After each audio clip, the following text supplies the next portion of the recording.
నమస్తే అండి, నేను doctor Sharada, director LBR dental and implant centre. ఈరోజు నేను రూట్ కెనాల్ ట్రీట్మెంట్ యొక్క 9 బెనిఫిట్స్ గురించి మాట్లాడబోతున్నాను. ఫస్ట్గా రూట్ కెనాల్ ట్రీట్మెంట్ అంటే ఏంటి అండ్ అసలు అది ఎప్పుడు అవసరం పడుతుంది అండ్ దాని బెనిఫిట్స్ ఏంటి అనేది కొంచెం బ్రీఫ్గా డిస్కస్ చేసుకుందాం. రూట్ కెనాల్ బెనిఫిట్స్ తెలుసుకోవడానికి ముందు అసలు రూట్ కెనాల్ ట్రీట్మెంట్ అంటే ఏంటి, ఎందుకు అవసరం పడుతుంది అనేది ఐడియా ఉండాలండి. సో ఫస్ట్ బేసికల్గా నేను టూత్ స్ట్రక్చర్ ఎక్స్ప్లెయిన్ చేస్తాను. సో ఇది మన టూత్ స్ట్రక్చర్ అండి. ఇది పైన మన నోట్లో కనిపించే భాగం, ఇది వేర్లు అనమాట. మన దవడ లోపల ఎముక లోపల ఉంటాయి. సో మన క్రౌన్ అంటే నోట్లో కనిపించే భాగానికి 3 లేయర్స్ ఉంటాయండి. పైన లేయర్ ఇనామిల్ అని, తర్వాత డెంటిన్ అని, ఇది గమ్ అని నర్వ్ అని ఉంటుంది అనమాట.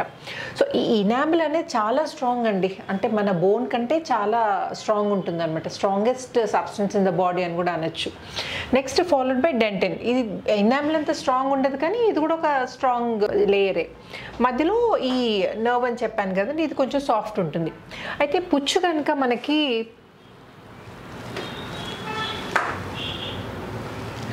ఇది నార్మల్ టూత్ స్ట్రక్చర్ అండి, ఇది రెగ్యులర్ టూత్.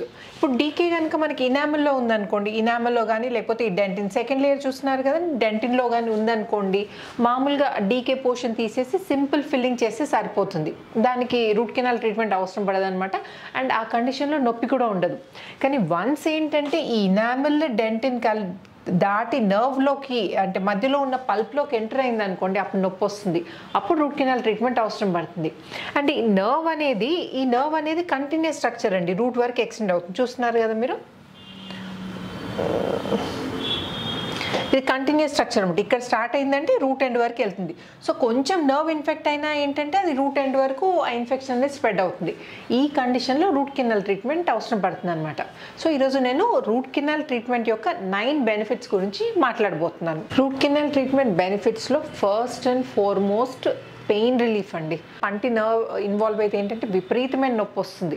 సో ఈ ఇన్ఫెక్షన్ ఈ రూట్ కెనాల్ ట్రీట్మెంట్లో ఏం చేస్తామంటే ఈ ఇన్ఫెక్ట్ అయిన నర్వ్ అంతా క్లియర్ చేస్తాం కాబట్టి ఇమీడియట్గా పెయిన్ రిలీఫ్ వస్తుంది. ఓకే, ఇది ఫస్ట్ బెనిఫిట్. సెకండ్ బెనిఫిట్ ఏంటంటే మనము రూట్ కెనాల్ ట్రీట్మెంట్ చేసి ఇన్ఫెక్షన్ క్లియర్ చేయడం వల్ల ఈ టూత్ని తీయాల్సిన అవసరం ఉండదు అనమాట. మన న్యాచురల్ టూత్ని మనం సేవ్ చేసుకోవచ్చు. ఓకే, ఇది సెకండ్ బెనిఫిట్. థర్డ్ బెనిఫిట్ ఏంటంటే ఈ టూత్ అనేది మనం సేవ్ చేసిన టూత్ అనేది మన గ్రైండింగ్కి అంటే మామూలుగా నమలడానికి అన్నీ అంటే రెగ్యులర్గా ముందు ఎలా ఉండే మన టూత్ సేమ్ అలాగే ఇది కూడా ఫంక్షన్ చేస్తుంది.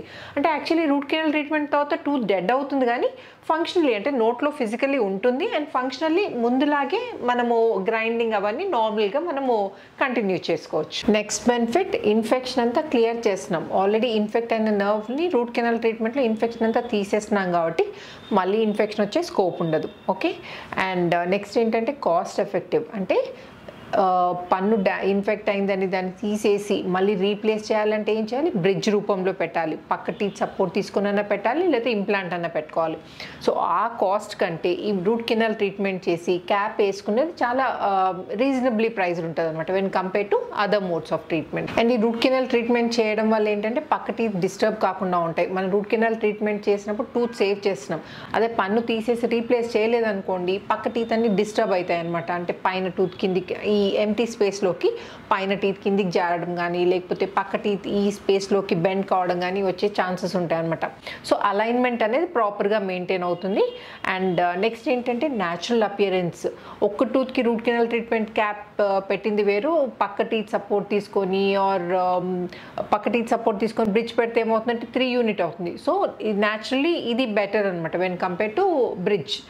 అండ్ ఇంకోటి, మనము పన్ను తీసేసి అలాగే వదిలేసామనుకోండి ఏమవుతుంది, మనము ఇటు పన్ను లేకపోయేసరికి మొత్తం ఆపోజిట్ సైడే తింటాం. ఓకే, సో ఒకటే సైడ్ తినడం వల్ల ఏంటంటే దీనిపైన ఇంకో సైడ్ ఫోర్సెస్ ఎక్కువ పడి ఈ పళ్ళు అరిగిపోవడం జరుగుతుంది అనమాట. అంటే ఈ పళ్ళు తొందరగా డ్యామేజ్ అవుతాయి. జనరల్గా మనం నమిలినప్పుడు ఏంటంటే 2 సైడ్స్ నమిలి తినాల్సి ఉంటుంది. ఒకటే సైడ్ తింటే ఏంటంటే ఫోర్స్ అంతా దీని మీద పడి ఆపోజిట్ సైడ్ అనేది డ్యామేజ్ అవుతుంది. అండ్ ఇంకొకటి, ఆ డ్యామేజ్ కావడమే కాకుండా ఒకటే సైడ్ నమలడం వల్ల జా ప్రాబ్లమ్స్ వస్తాయి అనమాట. ఈ జాయింట్లో ఈ టీఎంజీ జాయింట్ అంటాం, ఈ జాయింట్ ప్రాబ్లమ్స్ కూడా స్టార్ట్ అవుతాయి. అండ్ డెంటల్ ట్రీట్మెంట్స్లో అడ్వాన్స్మెంట్స్ రావడం వల్ల ఇప్పుడు రూట్ కెనాల్ ట్రీట్మెంట్ ముందులాగా పెయిన్ఫుల్ ప్రొసీజర్ కాదండి. ఫస్ట్ విజిట్ ఎలాగో అనస్థీషియా చేయాల్సి వస్తుంది, అంటే తిమ్మిరి ఇంజెక్షన్ ఇవ్వాల్సి వస్తుంది. సో అదే ఇంజెక్షన్లో నొప్పి తెలియకుండా సింగిల్ సిట్టింగ్లో రూట్ కెనాల్ ట్రీట్మెంట్ అనేది కంప్లీట్ చేసుకోవచ్చు. ఇప్పుడు లేజర్ ట్రీట్మెంట్స్ కూడా వచ్చాయండి, రూట్ కెనాల్ ట్రీట్మెంట్లు, అంటే ఇన్ఫెక్షన్ అంతా ప్రాపర్గా క్లియర్ చేయడానికి.